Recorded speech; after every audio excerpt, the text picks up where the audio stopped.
Hey guys, this is P Tiger and welcome back to Eternals Comics. तो आप सब जैसा कि जानते हैं कि मैंने इटर्नल्स वॉल्यूम 5 को अपने चैनल के ऊपर शुरू करा था, जिसके पिछले 6 इश्यूज में आपके साथ शेयर कर चुका हूं और एक वन शॉट कॉमिक जिसमें हमने थैनोस की स्टोरी को देखा था।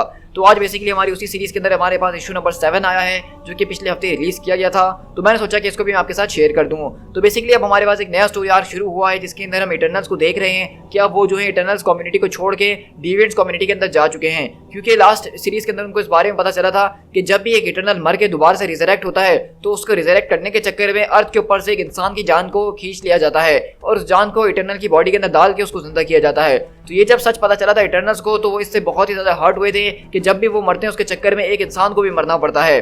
तो इसलिए उन्होंने इटर्नल्स कम्युनिटी को छोड़ दिया था और वो जाके डिविएंट्स के साथ रहने का फैसला करते हैं। इसी तरह हमने दूसरी तरफ देखा कि यहीं इटर्नल्स के बीच एक जबरदस्त किस्म का खतरा यानी कि थैनोस अभी भी मौजूद है, जिसको बेसिकली उनके इटर्नल फेस्टोस ने ही बनाया था, लेकिन वो उसके आउट ऑफ कंट्रोल हो चुका है। और अब हम देख रहे हैं कि यहाँ पे थैनोस की मदद यहाँ पे सीक्रेटली कोई और नहीं बल्कि ड्यूक कर रहा है। तो आज के इस एपिसोड के अंदर हम देखने वाले कि किस तरीके से थैनोस यहाँ पे जो है अपने पूरे के पूरे इटर्नल्स भाइयों के ऊपर कब्जा करना चाहता है और वहीं दूसरी तरफ इटर्नल्स वहाँ पे डिविएंट्स के साथ मिलकर क्या कर रहे हैं, ये सब हम आज के इस कॉमिक के अंदर जानने वाले हैं। सो गाइस, अगर आप चैनल पे फर्स्ट टाइम आ रहे हैं तो मेरी आपसे एक ही रिक्वेस्ट है कि अगर आप इस तरह की ऑसम कॉमिक सीरीज को हमारे चैनल पे एंजॉय करना चाहते हैं, जो कि हम डेली बेसिस पे अपलोड कर रहे होते हैं, तो चैनल को सब्सक्राइब करना बिल्कुल भी मत भूलिएगा।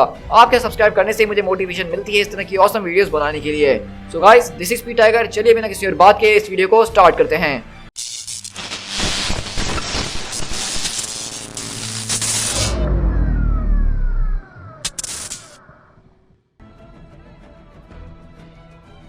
हमारी कहानी की शुरुआत बेसिकली लेमोरिया से होती है, जो कि सिटी ऑफ डिविएंट्स है। अब आप सब जानते हैं कि यहाँ पे डिविएंट्स जो हैं वो खामोशी से अपने अपने घरों के अंदर रह रहे होते हैं, लेकिन अचानक यहाँ पे सारे के सारे इटर्नल्स इनके दरमियान आ चुके हैं। लेकिन हम देखते हैं कि जब यहाँ पे इटर्नल्स आए तो डिविएंट्स इतने अच्छे तो है नहीं कि उनका यहाँ पे वेलकम करने के लिए उनके सामने थाली लेकर उनकी पूजा करेंगे। तो वहीं पे हम देखते हैं कि सारे के सारे डिविएंट्स आते हैं और बोलते हैं कि डेड टू द इटर्नल्स। और इसी तरह हम देखते हैं कि किंग ओथीना वगैरह उनके सामने आ जाते हैं और वो कहती है कि मेरे ख्याल से हमने जिस तरह का वेलकम इनसे सोचा था वो बिल्कुल भी नहीं है, और वैसे भी सारी जिंदगी हमने डिविएंट्स को मारने की कोशिश करी है तो वो भी हमारे इसी तरह से ऊपर रिएक्ट करने ही वाले हैं। तो वहीं से किंगो बोलता है कि हाँ, तुम बिल्कुल ठीक कह रही हो थीना, लेकिन मैं अगर यहाँ पे पीस के अंदर आया तो उसका ये मतलब नहीं है कि मैं इनको काटने से बिल्कुल भी हिचकिचाऊंगा। लेकिन इससे पहले इनके भी यहाँ पे लड़ाई शुरू हो चुकी है। वहाँ पे एक आदमी आता और कहता है कि मेरे लोगों जरा शांति पसंद करो, यहाँ पे हमें कोई भी लड़ाई झगड़े करने की जरूरत नहीं है और किसी को भी कानून को अपने हाथों में नहीं लेना चाहिए। Crow is the law and crow is here. तो हम देखते हैं कि बेसिकली यहाँ पे क्रो जो कि डिविएंट्स का लीडर है वो यहाँ पे आके इन सबको रोक देता है। तो वहीं से थीना बोलती है तो मतलब अब तुम दोबारा कंट्रोल के अंदर आ चुके हो।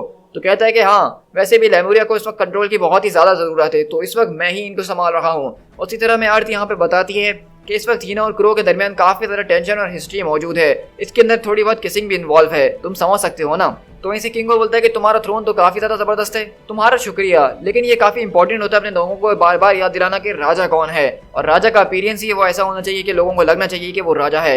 आई इमेजिन तुम्हारी दुनिया के म्यूटेंट्स के सामने जब सेंटिनल्स जाते होंगे तो वो भी कुछ इसी तरीके से डरते होंगे। तो वहीं से थीना बोलती है कि जरा एक मिनट, तुम मेरे साथ अगर साइड में चलो तो मैं तुम्हें सारी चीजें एक्सप्लेन कर सकती हूँ। तो क्रो बोलता है कि थीना, मुझे लगता है कि शायद तुम वो बेस्ट पर्सन नहीं हो जिससे मुझे बात करनी चाहिए, क्योंकि वैसे भी तुम तो मेरा दिल तोड़ ही चुकी हो, जो कि बहुत ज़्यादा जेंटल था, और मैं देख रहा हूँ कि तुमने यहाँ पे अपने नए बॉयफ्रेंड को बना ही लिया है। तो वहीं से हमें अर्थ बताती है कि टलाओ जो है वो इस बारे में जानता था कि वो यहाँ पे जो है क्रो की एक्स को डेट कर रहा है, जो कि उसके लिए बहुत ही अच्छा आइडिया साबित नहीं होने वाला था। लेकिन वो एक तरह का आर्टिस्ट है और वो अपने दिमाग के अंदर इसी तरह के आइडियाज बनाता ही रहता है। शायद हर आइडिया जो है उतना वाइस नहीं होता है। तो उसी तरह हम देखते हैं कि क्रो यहाँ पे आता है सरसी के पास और कहता है कि मेरे ख्याल से मुझे तुमसे बात करनी चाहिए क्योंकि तुम इनमें से सबसे ज्यादा समझदार लगती हो। ओ सरसी, क्या तुम मुझे ज्वाइन करना चाहोगी ताकि हम थोड़ी सी बात कर सकें और इस पूरे के पूरे मसले का सोल्यूशन निकाल सकें, कम से कम लोगों को मारते हुए। तो वहीं से सरसी बोलती है कि इस वक्त हम लोग तुम्हारे पास इसीलिए आए क्योंकि हम जो है चेंज को सीखना चाहते हैं। मैं जानती हूँ कि इस वक्त तुम्हारे पास एक डेलीगेट पोजीशन मौजूद है, तुम शायद हम सबको यहाँ पे पनाह ना दे सको, लेकिन हम में से कुछ को दे सकते हो और हम तुम्हारे काम भी आ सकते हैं। तो क्रो बोलता है कि वेल, ये तुम्हारी बातें सुन के तो काफी ज्यादा इंटरेस्टिंग लग रही हैं, लेकिन अब तुम यहाँ पे अगर भिखारियों की तरह आके मेरे गेट्स के ऊपर मदद मांगने की कोशिश करोगे तो उसके लिए मुझे कुछ ना कुछ तो करना पड़ेगा ना, ताकि मैं अपना बड़ापन भी तुम्हें दिखा सकूं। But I am sorry, I wish कि मैं यहाँ पे तुम्हारी और ज्यादा मदद कर सकता, तुम्हें थोड़ी और इज्जत दे सकता। तुम तो जानती हो ना कि पॉलिटिक्स कितना अगली बिजनेस है, खासकर लेमोरिया के अंदर। तो वहीं से सरसी बोलती कि मैं तुम्हारी बात को मुकम्मल तौर पे समझ रही हूँ और मैं भी इस बात की उम्मीद कर रही हूँ कि मैं तुम्हारी इस पॉलिटिक्स की अगलीनेस को और ज्यादा सीख सकूँ और डिफर कर सकूँ कि हमारी पॉलिटिक्स से कितनी ज्यादा अलग है। तो वहीं से क्रो बोलता है कि चलो, अगर ऐसी बात है तो फिर मेरी एक और कंडीशन है, अगर ये सब चीज़ें अच्छी तरीके से हो गई तो तुम्हें मेरे साथ डिनर करना होगा।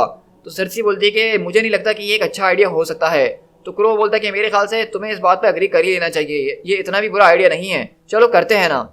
तो सरसी बोलती कि वेरी वेल, अगर तुम्हें ऐसा ही लगता है तो फिर ऐसा ही ठीक, मैं तुम्हारे साथ एक 3 कोर्स मील करने के लिए तैयार हूँ जो कि बिजनेस, प्लेजर और टेरिबल आइडियाज को डिस्कस करते हुए निकल ही जाएगा। तो वहीं से क्रो बोलता है कि मुझे इस बारे में बताया गया था कि तुम लोग 6 इटर्नल्स हो जो कि यहाँ पे आने वाले हो, लेकिन मैं यहाँ पे सिर्फ 3 को ही गिन सकता हूँ, तो क्या मैं जान सकता हूँ कि मेरे बाकी के गेस्ट इस वक्त कहाँ मौजूद हैं?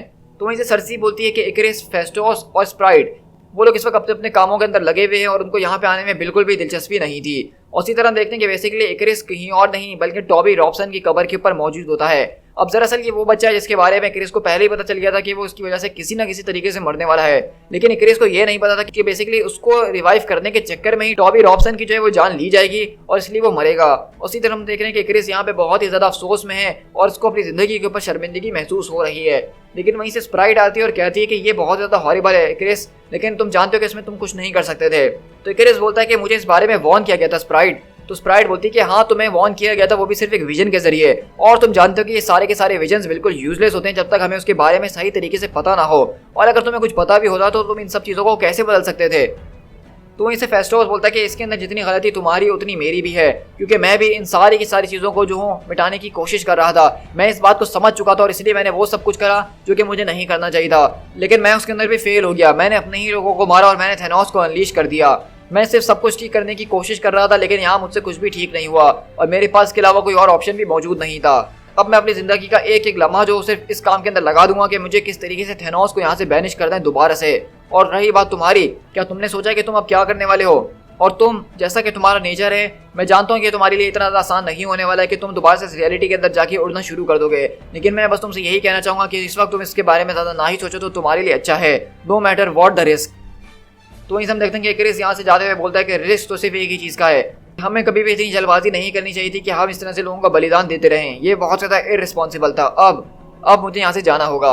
उसी तरह हम देखते हैं कि इकरिस यहाँ से जा रहा होता है और स्प्राइट बोलती है कि मैं जानती हूँ कि तुम इस वक्त बहुत ज़्यादा कोई हीरोइक या स्टूपिड चीज़ करने वाले हो, क्या मैं ठीक कह रही हूँ? तो इकरिस बोलता है कि मैं इस बारे में नहीं जानता हूँ, लेकिन मेरे ख्याल से इस वक्त मुझे टॉबी रॉबसन के पेरेंट के पास तो जाना ही चाहिए। उसी तरह हम देखते हैं कि इकरिस यहाँ पे जो है टॉबी रॉबसन के घर के बाहर खड़ा हुआ होता है, लेकिन उसको पीछे से आवाज़ आती है कि तुम्हें अब ज़्यादा हीरो बनने की ज़रूरत नहीं है इकरिस, मेरे ख्याल से तुम्हें अपना सबक सीख ही लेना चाहिए था अब तक, कि जब भी तुम हीरो बनने की कोशिश करते हो तुम सिर्फ लोगों को नुकसान ही पहुंचाते हो और उनकी जान ले लेते हो। और इसी तरह हम देखते हैं कि यहाँ पे एक और इटर्नल आज हमारे सामने आया जिसका नाम जैक ऑफ नाइफ्स है, और ये दरअसल एक तरह का इटर्नल्स का क्राइम लॉर्ड माना जाता है और इन लोगों की कभी भी आपस में नहीं बनती है। लेकिन हम देखते हैं कि यहाँ पे जैक ऑफ नाइफ्स जो है बेसिकली इकरिस के जख्मों के ऊपर नमक छिड़कने का काम कर रही होती है, और हम देखते हैं कि वो उसको बार बार आग लगाने की कोशिश कर रही होती है कि किस तरीके से वो कभी भी जब भी कोई अच्छा काम करने की कोशिश करता है तो उसका रिएक्शन हमेशा से उल्टा ही होता है।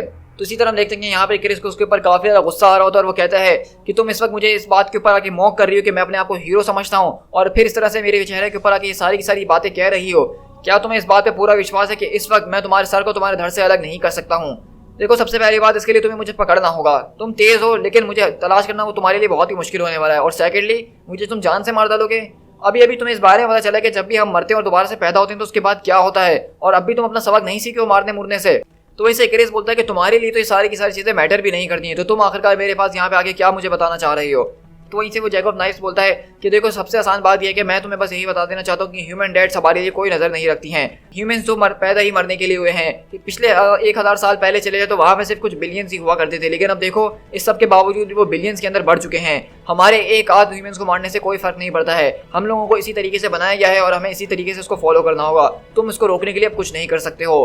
तो बेसिकली जैक ऑफ नाइफ उसको आगे यहाँ पे ये बता रहा होता है कि बेसिकली जो जैसा चल रहा है उसको चलने दिया जाए और सबके अंदर अपनी टांग अड़ाने की उसको ज़रूरत नहीं है। लेकिन हम देखते हैं यहाँ पे टॉबी की माँ सामने आती है और वो कहती है कि आखिरकार तुम्हारी इतनी हिम्मत कैसे हो गई तुम यहाँ पे बाहर आके खड़े हो? और हम देखते हैं कि बेसिकली इकरिस आता है, उससे माफ़ी मांगने की कोशिश करता है और कहता है कि मुझे माफ़ कर दीजिएगा आपके बेटे की मौत के लिए, मैं इस चीज़ को जो है मुकम्मल तौर पे पूरा नहीं कर सकता हूँ जो आपसे छीना गया है, लेकिन आपको कभी भी किसी भी कोई भी चीज़ की ज़रूरत हो तो आप मुझे बिल्कुल बुलाइएगा, मैं हमेशा आपके लिए हाजिर हूँ। उसी तरह हम देखते हैं कि वहीं पे हमें अर्थ बताती है कि वो एकदम अचानक रुक गई, वो सोचने लग गई, उसने लंबी सांस ली और उसने अपनी सारा का सारा गुस्सा और भड़ास उसके ऊपर निकाल दी। इस वक्त उसकी माँ ने इकरिस से वो बातें कही जो कि शायद वो कभी अपने होश में ना कहती, और शायद जब उसके आंसू सूख जाएंगे और उसका गम ठंडा हो जाएगा तो उसको उसके ऊपर पछतावा ज़रूर होगा।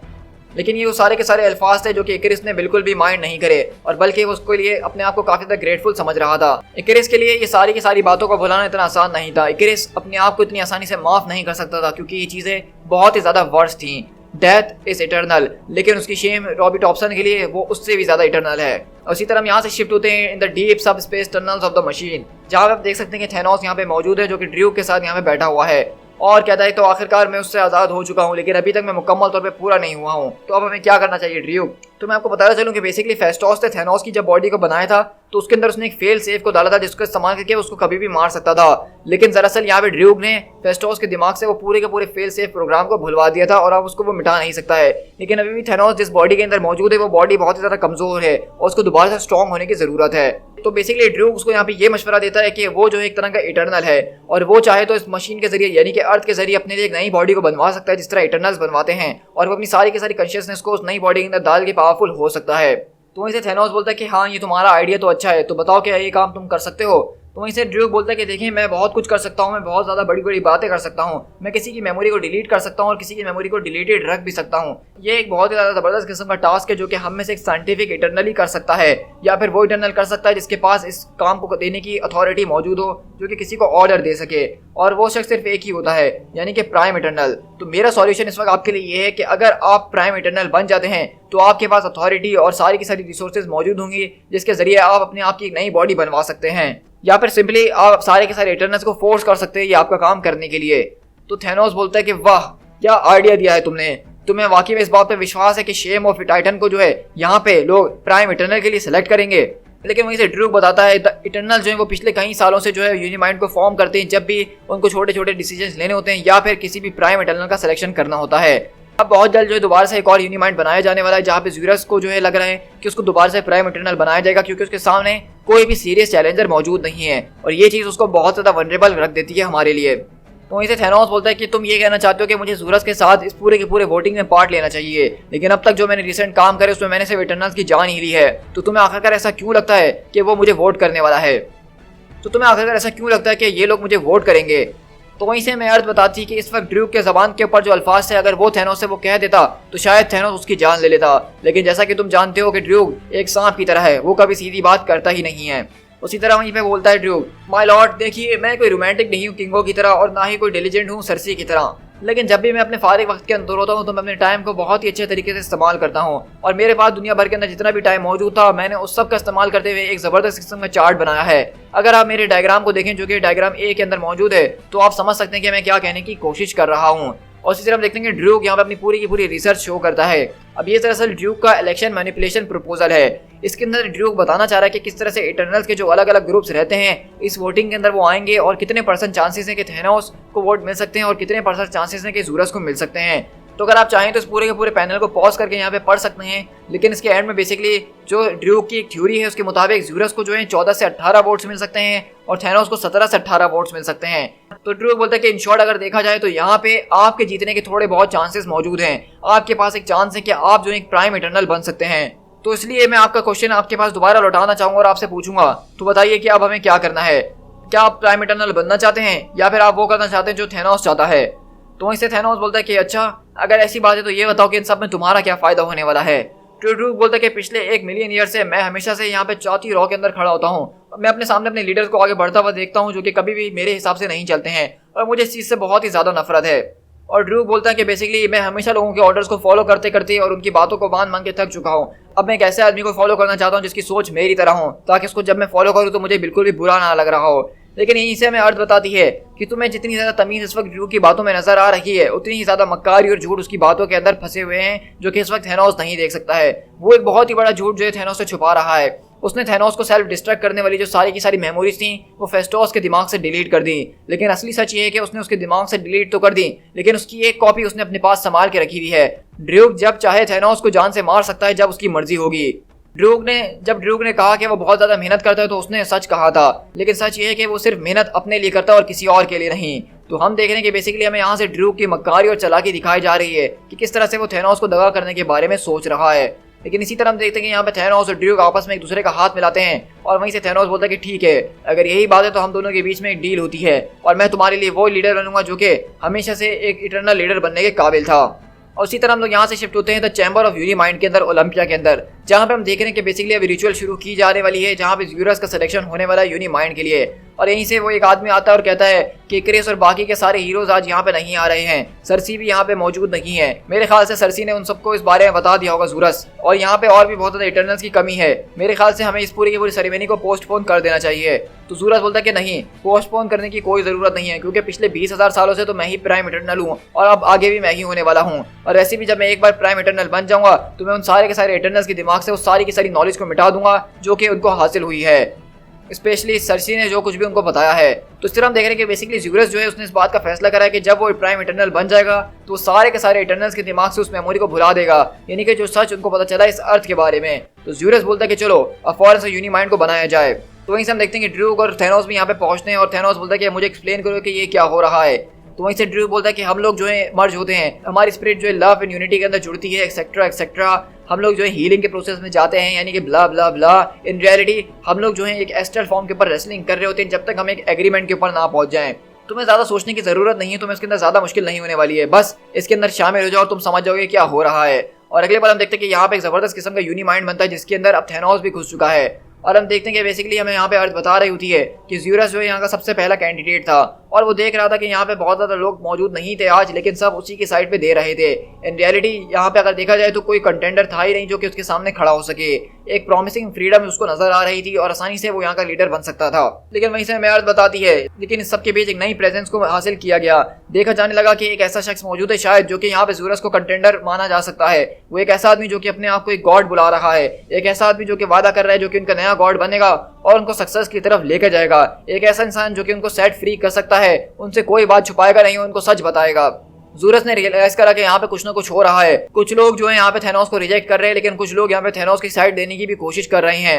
ज़्यूरस को एहसास हो गया कि उसके लिए यहाँ पे एक चैलेंजर आ ही चुका है, लेकिन जब उसने उसको ऊपर ओवरकम करने की कोशिश करी तो वहाँ पे उसको ही फ्री कर दिया गया। और अगले बार हम देखते हैं कि बेसिकली यूनी माइंड से ज़्यूरस को निकाल के बाहर फेंक दिया जाता है और आवाज आती है कि we are now of one mind, hail Thanos Prime Eternal. तो उसी तरह हम देख रहे हैं कि बेसिकली यूनी माइंड ने इस बात का फैसला करा कि वो लोग थैनोस को जो है यूनी माइंड बना रहे हैं। और अगले बार ज़्यूरस को गुस्सा आता है और वो अपने आंखों से लेजर बीम बरसाते और कहते हैं क्या आखिरकार तुम लोग ये कर क्या रहे हो।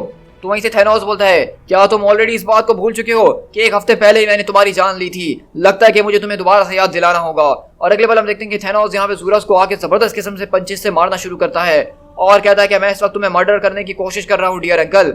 कभी कभार मैं भूल जाता हूँ कि पॉलिटिक्स भी कितनी ज़्यादा रिफ्रेशिंग चीज़ है स्पिरिट के लिए। अब मैं प्राइम इटर्नल बन चुका हूँ, अब मुझे यहाँ पे पूरी की पूरी इज्जत चाहिए। एक नई एज की शुरुआत की जा रही है और मैं तुम सबको सेट फ्री करूंगा, चाहे इसकी कोई भी कीमत क्यों ना हो। और इसी तरह हमें अर्थ बताती है। तो इसी के साथ थैनोस के यहाँ पे नारे लग रहे थे और थैनोस को लोगों ने प्राइम इटर्नल चूज कर लिया था, जो कि बहुत ज्यादा शॉकिंग बात थी। कुछ लोग इसका साथ देने के लिए तैयार थे, कुछ लोग इससे बहुत ज्यादा डरे हुए थे, लेकिन अंदर ही अंदर सब जो है इसका साथ देने के लिए अब तैयार थे और इसके अलावा उनके पास कोई और चॉइस भी नहीं थी। तो हम देख रहे हैं कि किस तरह से ड्रूक ने इतनी ज़्यादा ज़बरदस्त किस्म से मैनिपुलेशन करी कि यहाँ पे उसने थैनोस को प्राइम इटर्नल बना दिया, जो कि अगर आप कुछ टाइम पहले सोचते तो आपके लिए मानना बिल्कुल इम्पॉसिबल सी बात होती। Well done my Lord. अभी यहाँ पे बाकी के इटर्नल्स को रिजरेक्ट किया जा रहा है। मेरे ख्याल से ज़्यूरस को भी दोबारा से रिजरेक्ट किया जाने वाला है और आपको वहाँ पे बिल्कुल भी सब्र नहीं करना चाहिए और उनको बता देना चाहिए कि अब उनके नए ऑर्डर्स क्या होने वाले हैं जो कि आप उनको देने वाले हैं। हम सबको हैंडल कर सकते हैं। और एक बार जैसा कि एक बहुत ही समझदार इंसान ने एक बहुत बड़ा कोट दिया था कि अब हमें आगे क्या करना है। तो इसी तरह हम देखते हैं कि थैनोस वहीं पर अगले पल ड्रूक का सर पकड़ता है और बोलता है सबसे पहली बात तुम्हें सच में ये लगा कि तुम मुझसे ये बात छुपा सकते हो कि तुमने अपने पास कोई और कॉपी नहीं रखी होगी जब तुमने फेस्टोस के माइंड से मुझे मिटाने की सारी बातें डिलीट करी थी। तुम्हें आखिरकार ऐसा लगने लगा कि मैं तुम्हारे ऊपर विश्वास करूंगा। तुम इटर्नल्स के अंदर सच में बहुत ही ज्यादा गुरूर है। अगले पल हम देखते हैं कि थैनोस वहां पे ड्रूक का सर पकड़ता है और बेसिकली उसको जमीन पे दे के मार देता है। तो हम देख रहे हैं कि बेसिकली थैनोस जो है वो थैनोस ही है और उससे जीतना ड्रूक के बस की बात भी नहीं है। ड्रूक को लग रहा था कि उसने अपने दिमाग के अंदर जो उसकी कॉपी रखी हुई उसके जरिए वो थैनोस को ब्लैकमेल कर सकता है, उसको अपने उंगलियों पे नचा सकता है, लेकिन थैनोस को अंदाजा था कि ड्रूक अगर उसकी मदद कर रहा है तो उसमें उसका कुछ ना कुछ फायदा जरूर होगा। उसी तरफ देखते हैं कि थैनोस यहाँ पे ज़्यूरस और ड्रूक दोनों को मार चुका है और वो नया प्राइम इटर्नल बन चुका है और कहता है कि व्हाट नेक्स्ट। जैसा कि एक फूल ने भी कुछ देर पहले कहा, अब होगा आगे वही जो कि थैनोस चाहेगा। To be continued.